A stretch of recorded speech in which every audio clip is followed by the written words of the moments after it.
But much more to the point, look what's already in the graveyard. A Domri raid is there for Butakov. So that has already bitten the dust, as now does Gore Clan Rampager, and that is in the graveyard because of this Devour Flesh. So, in theory, still very early, but boy have we seen some action. You've got a Towering Thunderfist still on the battlefield, and a Gore Clan Rampager and Domri Raid in the graveyard for Butakov. You can see why both these players are 2-0. That gives them 10 points on the weekend so far. The winner here will go up to 17. The loser stays at 10 points. Assault Griffin Devour Flesh in the graveyard for Maltiko. He has a Basilica Screecher, and that's all in play, as Butakov is going to look, one presumes, to evolve his 1-3 Croconura. That is what happens, so you see the first counter go on there. Now there's a 2-4 Vigilant with Extort.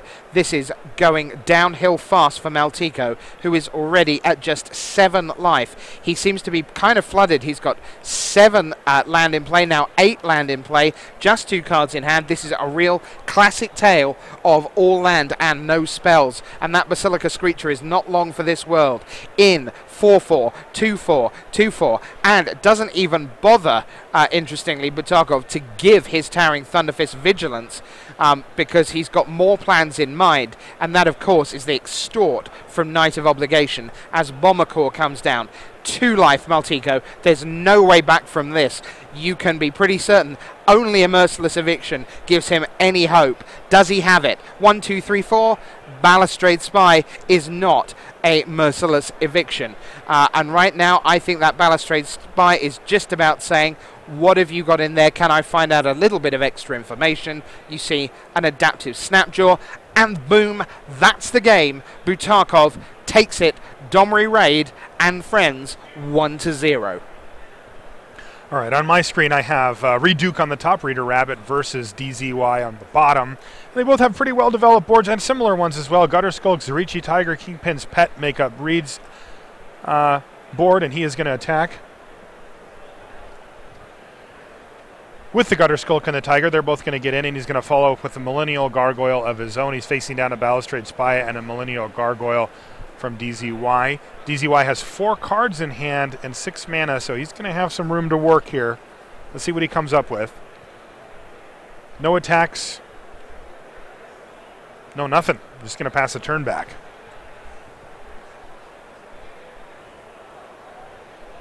I can tell you, by the way, Marshall, quite one of the reasons that the Japanese player has got off to such a great start. He's gone turn 2 Skinbrand Goblin, turn 3 Sky Knight Legionnaire, turn 4 Rubble Belt Raiders. It's a pretty nice curve. That is very nice. All right, Horror of the Dim.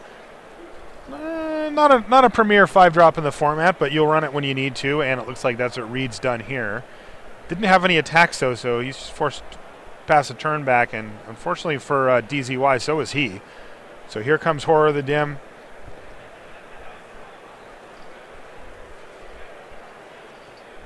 Reed's at 18. He's at a comfortable life total. He can gain a little more from Zerichi Tiger every turn if he has the mana for it.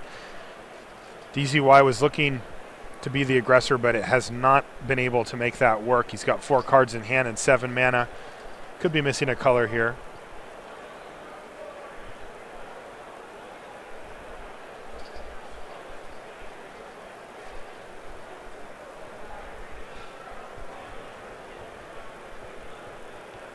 All right, 5 mana for a second Horror of the Dim from Reed.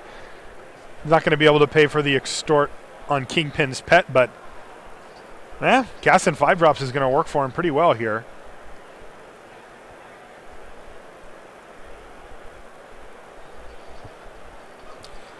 All right, so DZY has to come up with something. All he has is another land. It feels like he's just flooding a bit here.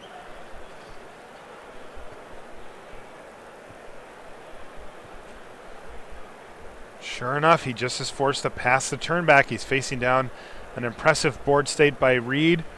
Gutter Skull, Kingpin's Pet, the Tiger, Millennial Gargoyle, and double Horror of the Dim. Both of those are going to enter the red zone. And quite literally here, as you can see on the new Magic Online beta client, that there is a red zone that appears. That's for creatures that are attacking or blocking. So a double block on one of the Horror of the Dims is going to take it out and be a trade for either the Balustrade Spy or the Gargoyle. It's up to Reed what he wants to kill.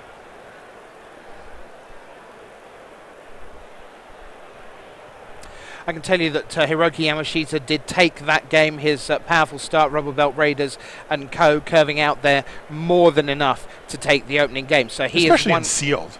Yeah, so he is one game away from being 3-0 and putting 17 points onto the board. All right. Thrall Parasite. For Reed Duke, he's going to pay for an Extort as well. And there is one very lonely Millennial Gargoyle staring down a board of 6 creatures for Reed Duke. And a Basilicus creature's just not going to be enough here.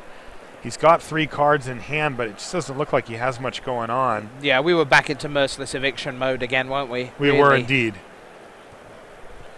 He's got 9 lands on the battlefield, so he seems to have drawn quite a few lands this game. Let's see how aggressive Reed is going to be here. Yep, as aggressive as possible.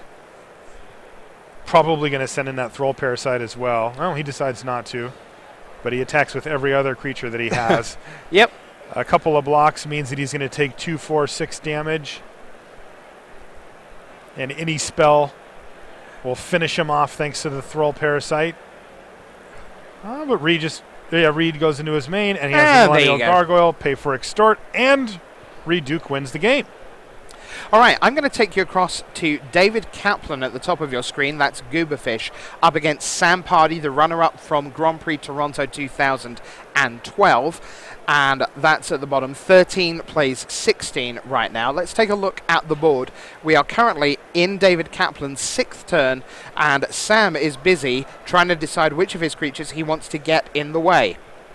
The team coming in is an Armored Transport, a Viashino Shanktail, 3/1 first strike, and a Warmind Infantry that temporarily, thanks to Battalion, is a 4/3.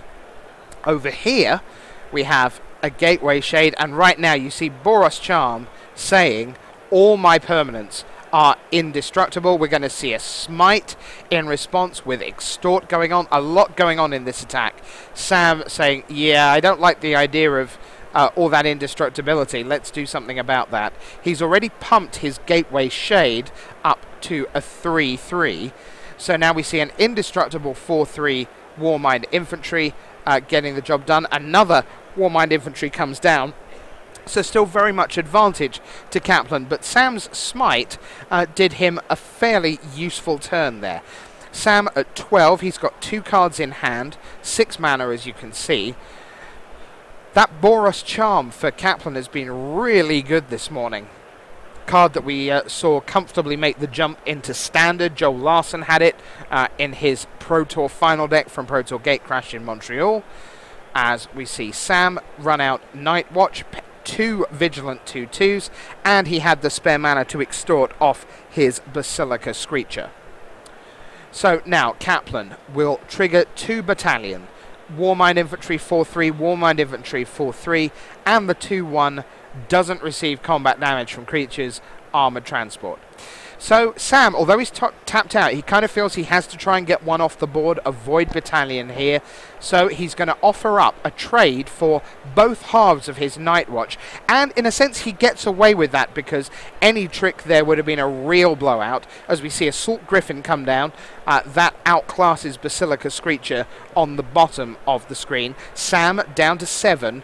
Kaplan very much bossing this game at the moment, but Gateway Shade is going to go in from Sam. It's a 1/1 right now. 7 plays 11. Sam then passes. Kaplan untaps, draws 3 cards in hand, 5 mana, 3 creatures, so Battalion a real possibility if he chooses to go in with the team. 3/2 flyer Assault Griffin, a potential 4/3 with Battalion in Warmind Infantry, the 2/1 Armored Transport. Just Basilica Screecher in the way, just 1 card in hand for Sam, so not necessarily with lots to do with his 6 mana that's available to him. Kaplan says, all right, let's hit combat. Do you have anything to do, Sam? And Sam looks at this. Probably not a lot to go before attackers are declared. They're, by the way, still in game 1 here. They've started the round slightly later than many of the other matches. So the clock there, you can see just under 22 minutes for each of them. And Sam does have, look at this, that's interesting, Aurelius Fury, goodness me, for 5. Look at that. That's usually the last spell cast in a game. Wow. Sealed. Yeah. Warmind Infantry is going to take 3. Assault Griffin is going to take 2. Now, does Kaplan have an answer to this? Well, kind of. He has Pit Fight, which gets some use before things eventually die. So all of a sudden, as you'd expect from a mythic rare at that, like Aurelius Fury, the board is well and truly clear. And now we're left with a 2-1 against a 1-2. And the game has really taken a turn towards Sam Pardee. He's going to use Death's Approach to get rid of the Armoured Transport and then sneak in for a point of damage, plus Extort. But back comes Kaplan. He's got a 4-4 Trampler in Gorklan Rampager. In with the Basilica Screecher. Kaplan to 8. It's 8 apiece now. Here comes the Rampager. Does Sam have an answer, or is he going to drop to 4? He is. He's down to 4. Now, here's Rubble Hulk. It's a 6-6. Sam in big trouble here at the end of game 1. What does he have? Assault Griffin and Extort takes him up to 5. Kaplan to 7. But Rubble Hulk is huge. The Rampager, remember, tramples. Don't see how Sam can attack here. Surely he's back on D. Let's see what he does. Does Basilica Screecher go in for 1 point? Yep. That's what's going to happen. The Assault Griffin will chump block the Rubble Hulk. That will be his plan. Rampager will deal 4. Sam will fall to 1. Does Kaplan have a way to make it more than that? Act of treason. Thank you so much. I'll steal your Assault Griffin. And that will put you, Sam Pardee, to -8 and make it 1-0 to David Kaplan. Marshall, what do you got? All right, so I have Arsenal Munch on the top versus Cosmo on the bottom. And Experiment 1 is the only creature on the battlefield currently. There's a Key Rune and a Prophetic Prism, but a really slow start for both players here. This is going to quicken things up a bit. A Scorchwalker is going to evolve Experiment 1 and add 5 power to the table, so Arsenal Munch has a Key Rune that he can use to block it if he wants, but he's really going to want to find a way to commit something to the board. All right, let's see if he can manage to hit a land drop here. He does. He's got 5 mana at his disposal. And a Guardian of the Gateless. Not too bad. Though Scorchwalker is one of the few creatures that can attack through a Guardian of the Gateless and not even think about it. Ooh, Madcap Skills is going to make things very difficult, as it's going to be 8 power. Whoa. Hitting the Guardian, although he does also attack with the Experiment 1. So he has some type of combat trick to get through, because that Guardian of the Gateless is going to be a 4-4. All right, still going to blocks here. Ability from Guardian of the Gateless. Is this a Xertos Swine? Blood Rush? No, it's an Arrows of Justice to take it down with the ability on the stack. And all of a sudden, Arsenal Munch is on a 1-turn clock thanks to Madcap Skills on Scorchwalker. Worth mentioning that Guardian of the Gateless, although it can block any number of creatures, Madcap Skills means it's not allowed to block the Scorchwalker. That's right. The fact that those appear to conflict, Madcap Skills says, no, you need to put 2 things in front of this, even if one of them is the Guardian. That's right. Now, we just see that Arsenal Munch does find an answer with an Angelic Edict to take down the Scorchwalker and the Madcap Skills that it had on top of it. So that's gone, and he's stabilized at 6 life. He's only facing down an Experiment 1, but no play for Cosmo. He just passes a turn. Arsenal Munch now has 6 mana sources, and now a Kingpin's Pet, along with that Orzhov Key Rune for blocks. He's in a pretty good position to start taking over this board, but it's precarious. If Cosmo has a big play, you can kill him. Warmind Infantry, that's a decent start. That is going to evolve Experiment 1 thanks to the 3 toughness. But still doesn't actually have an attack with Experiment 1 because of Orzhov Key Rune. Next turn he will. All right, Arsenal Munch still has 5 cards in hand, tons of mana. He's certainly going to have tools to get himself out of this mess, and he's started that process.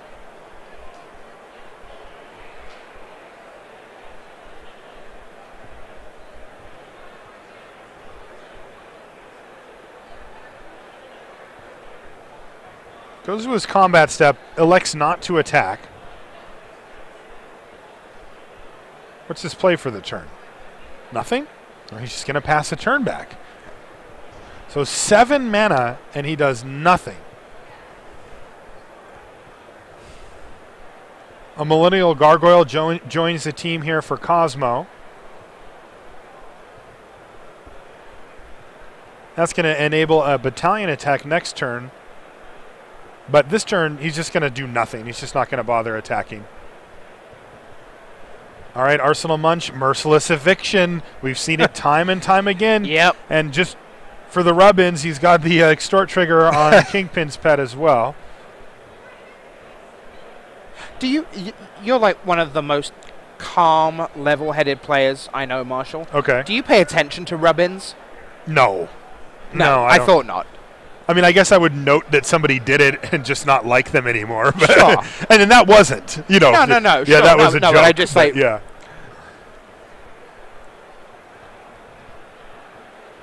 All right, Disciple of the Old Ways is the first step to rebuilding an attack plan here for Cosmo, but he's only got 1 card left in his hand. Quite. Meanwhile, at the other side, Arsenal Munch, after this 1,000 lashes, which is great for him anyway, still has 4 cards in hand. That's right.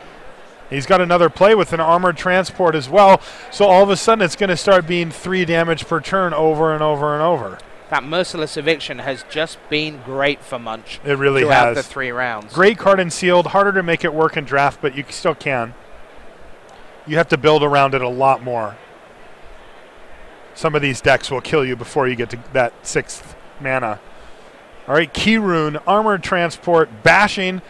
He's going to be gaining a little bit of life back, doing 3.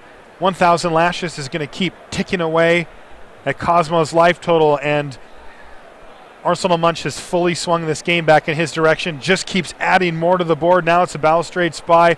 It's going to do a grind, as they say, but way more importantly, it's a 2/3 flyer on the board. He's a big favorite right now, Arsenal Munch, in this one. Absolutely.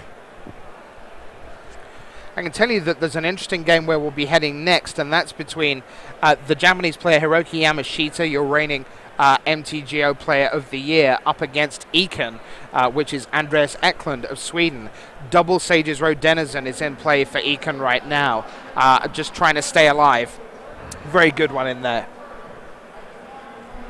All right, a pit fight, though, is going to take out Armored Transport and the 1,000 lashes in the process. Hey, look, I managed to kill my own guy. Go me. That's right. Certainly nice to have pit fight, though, when your opponent has 1,000 lashes, when you can get something back from it. So 3 damage coming in, one of it being lifelink for Arsenal Munch. And the ball is still very much in Cosmo's court, especially now that there's a Daring Skyjack on board as well. Putting up a 2-turn clock for Arsenal Munch into the empty board of Cosmo. A Slaughterhorn will help out a little bit, but not really much. It isn't able to block the 2 creatures that he really wants to block, and it can't even block the Orzhov Key Rune very effectively. Sure, it can get in the way, just doesn't kill it. Can't even trade. So things looking very much in Arsenal Munch's favor here. 2 cards for Cosmo.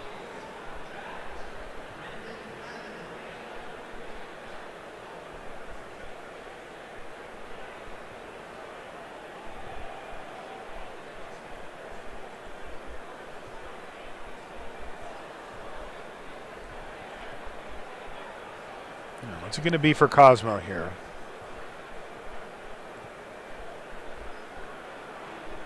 Ground Assault. Okay, so Ground Assault is going to take out Daring Skyjack, the creature with the highest power. He could have used it to take out the Balustrade Spy and then block the Skyjack. Not that, basically making it so the Skyjack couldn't attack, but any creature from Arsenal Munch would reverse that board position right back to where he was, so he decided to take out the highest power thing and leave the one that he can't block up. He's still at 11 life, a reasonable life total. The Orzhov Key Rune looks like it's going to attack here, and it can be attacking just to gain the 1 life because the Slaughterhorn, while it can block, it doesn't really, they just bounce off each other. But also he can represent a combat trick here, like many different things. In fact, it goes unblocked. So, hey, that's free. Kingpin's Pet post-combat for Arsenal Munch means he's got 4 flying power in the air. It's a 2-turn clock for him. Madcap skills, though, on Slaughterhorn is also a 2-turn clock, and since he's starting his clock right now, it means that if Arsenal has nothing, like Executioner Swing, for example, then Cosmo could steal this game. Uh-oh, there's the Executioner Swing. I was trying to foreshadow that potential play, and there it is. Now putting Arsenal Munch back in a commanding position. Good that he had that 2 mana up. Knight of Obligation is going to get added to the board. It's going to extort. Then Cosmo is going to take 4, make that 5, dropping him down to 2 and making a bunch of these creatures lethal. Knight of Obligation is a good blocker. Things are looking really good for Arsenal Munch to win this one. Cosmo has no cards in hand. And he concedes. Wow. So is that match or is that 1-1? You know, I do not know. Okay. I will look, though. So what I'm going to show you is what could be absolutely the very, very end of this match between Johnny Hot Sauce and Silenced One. And the reason it could be so near the end, it looked very balanced as a board, lots of permanents on both sides, but you are looking here at a protection from creatures Arms Beast as an 8/8. And the reason for that is because of this Holy Mantle. So just a huge deal. Johnny Hot Sauce still has 11 cards in hand, and so this Sage's Road Denizen is not really about to get the job done in terms of milling to death. In comes the Arms Beast. Silenced One is at 8, and as I said, it was the very last turn of that match, and I believe that is Johnny Hot Sauce taking that one. We are rapidly running out of matches. I can tell you that that one is done between Pionis and Jack Sad. I think this one's done. Jan Rita van der Rabbit in there is done. Jan de Vecht against Reed Duke. We're waiting for the result of that, but it is done. It does look like we have one more match potentially, so or one Cosmo more game with Munch? Cosmo and Arsenal Munch. Yeah, okay. The one that we just watched the end of. Why don't we just come back to the booth for a minute while we wait for them to sideboard. So hope you're enjoying it at home. This is the 3rd round of 4 of Sealed. It's amazing to think we're almost at the end of round 3. It feels like we've only just started and only one round of it's crazy how many to matches go. we actually get a chance to look at. You guys join us for GP coverage. This is a much different thing. You know, we just bang right through matches here. Isn't it just? So it is going to be Arsenal Munch against Cosmo, who according to my records are at 1-1. And their game is live now. Oh, fantastic. So well, hopefully Rashad Miller will, who's just vanished out into the world. Rashad, come and change the screen. So he has to push all the buttons so that we can get the match on the screen for you. Because they are ready for Cosmo against Arsenal Munch. The last game, it's underway. So let's get down there to the match. Marshall is looking at a turn 2 Prophetic Prism and a Daring Skyjack on the other side of the table for Arsenal Munch. All right. So a Gyre Sage, really good start usually. He didn't have it on turn 2. He played a Prism, probably drew it with that. But that thing can get out of hand pretty quickly, though Arsenal Munch is going to be able to attack pretty freely, offering a trade for his Daring Skyjack. You know, this is a chance for Cosmo. He might take it. It depends on what the rest of his hand looks like. He does not. He takes the, I meant take the trade, not take the damage. He does take the damage, and a Kingpin's Pet follows up. So let's see what he has for turn 4. This is a big turn for him as he can get this Gyre Sage going, and he can accelerate out a bunch of big stuff. He can also enable him to attack. That's exactly what he's doing. He's going to battle for 2 damage.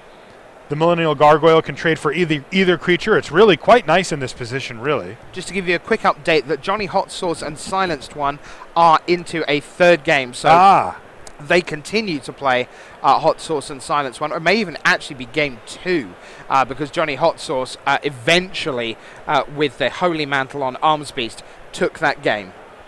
But they are still playing. But we will stick with Arsenal, Munch and Cosmo. We know that this is a decider. And it looks like Daring Skyjack is being offered up for trades, and the Millennial Gargoyle will, in fact, trade with it. So follow-up play for Arsenal Munch is a Knight of Obligation, so he will have now 2 Extort creatures, and that's pretty good here. Okay, a Croconura, but also, thanks to Gyre Sage tapping for green mana, a Slaughterhorn. Slaughterhorn is actually going to evolve both of these creatures, so Gyre Sage is all the way up to a 3/4, and Croconura is a 2/4, which can block either of these creatures, especially the Kingpin's Pet, since it has reach. All right, big turn here. If there's a removal spell in the works for that Croconura, things can get pretty good for Arsenal Munch. Can he take out that Croconura? He would have 2 free attacks here.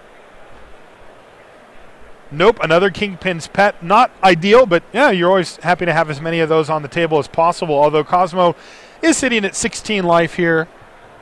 He's not in... Oh, sorry, not Kingpin's Pet. That was the triggered ability. It's 1,000 lashes to take out the Croconura, just what the doctor ordered, and bang, battling in for 4 more damage after the Extort trigger. Apologies there, I looked at the trigger and not the spell that was on the stack. Is there a number of Kingpin's Pets you wouldn't play in Sealed? Like if I could just have like 22 and like... I'm bargaining at this point. No, but I mean, you know... I want as many as I can get. But if you open 4... I play all of them. You're going to play all 4, I would probably play 6 or 8, like as many 3-drops as I wanted. Heck, I just play all of them. Sure. 22 and a 1,000 lashes. One word, Pyroclasm. All right, Madcap Skills goes on Slaughterhorn and is going to enable the beatdown here. Though it looks like Kingpin's Pet is going to continue to battle. What is this? This could be a massive raid.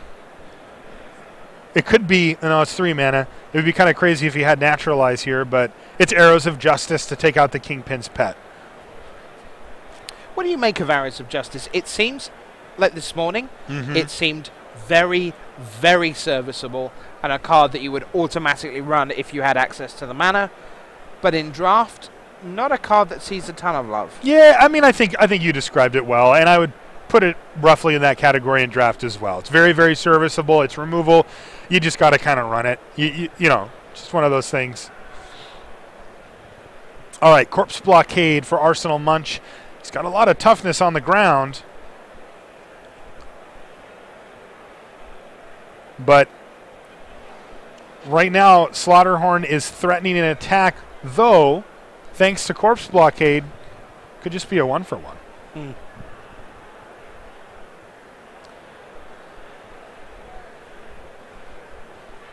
Still very early in Johnny Hot Sauce against Silenced One. Board developing pretty slowly. They're both playing black, white with some blue.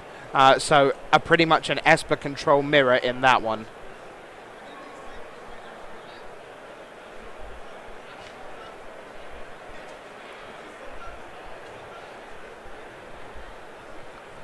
Big decision point here for Cosmo, though. He only has 1 card in hand. If he wants, he could attack with both creatures and get in with the Gyre Sage, but he would lose his Slaughterhorn in the process. Not desirable effect. So, though he only has the 1 card in hand, he's still really taking his time to make sure that he figures out how this goes. Pretty big moments in the other match. Johnny Hot Sauce has found his Holy Mantle and has put that on Basilica Screecher to be a 3/4 flying protection from creatures. That's pretty big.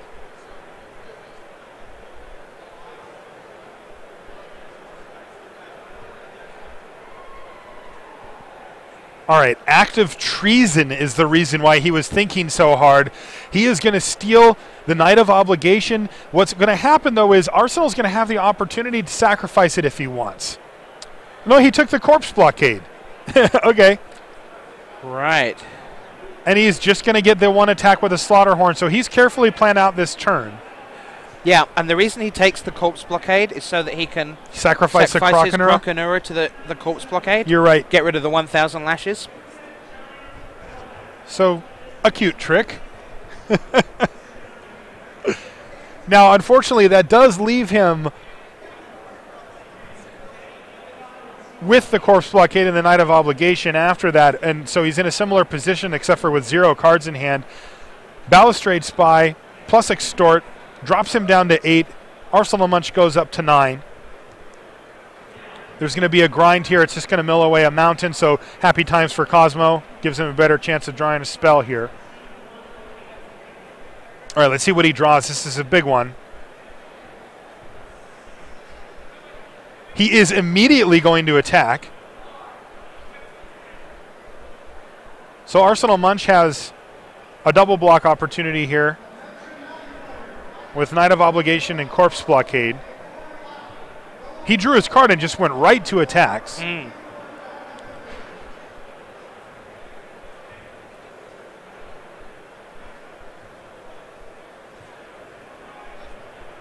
He's considering if he wants to put the Balustrade Spy instead of the Knight of Obligation, and it looks like he does.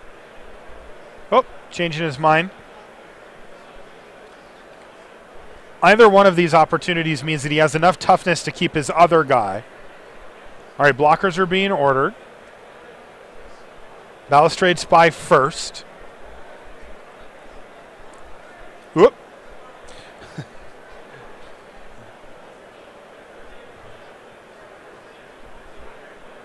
I can tell you that Holy Mantle on Basilica Screecher was the last meaningful play of that game. Johnny Hot Sauce defeats Silenced One,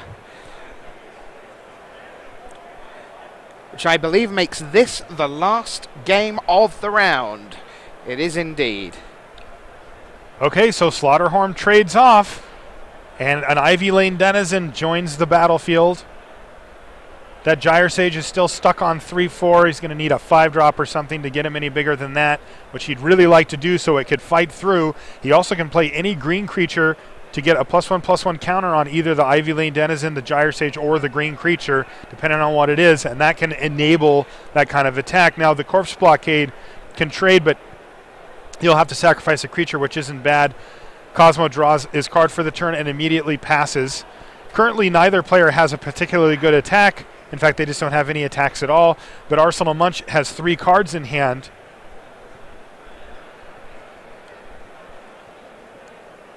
The last game. And he's got a Smog Elemental. That is going to allow him to start the beatdown, especially as he has Cosmo down to 7. You got to figure he's going to be able to get some Extort going in between there, and he could put him on a 2-turn clock with that Smog Elemental pretty easily. Also, Cosmo being Gruul, he's not likely to have a flyer in these colors. Sure. I mean, there's a few dragons around and stuff, but not a ton that can get in the way of that Smog Elemental.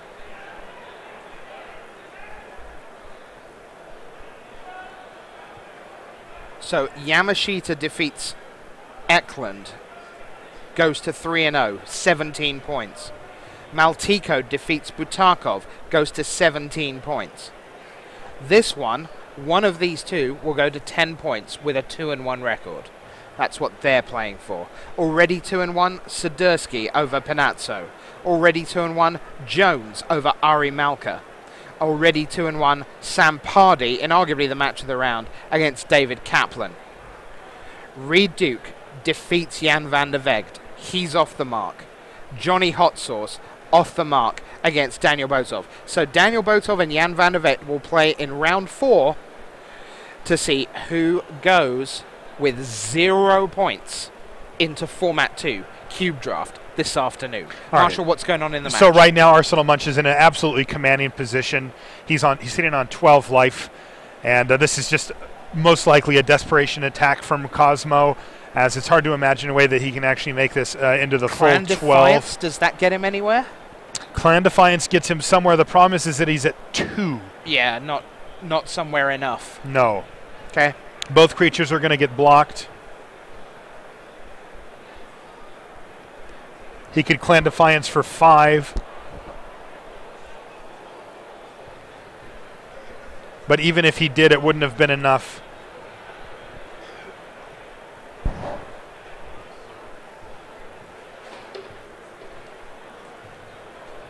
And Arsenal Munch is just piling up a bunch of guys, and that's going to be it. So Arsenal Munch wins the match versus Cosmo. And that is the end And that's it. of the round. So, there you have it. 3 rounds done, 1 round to go.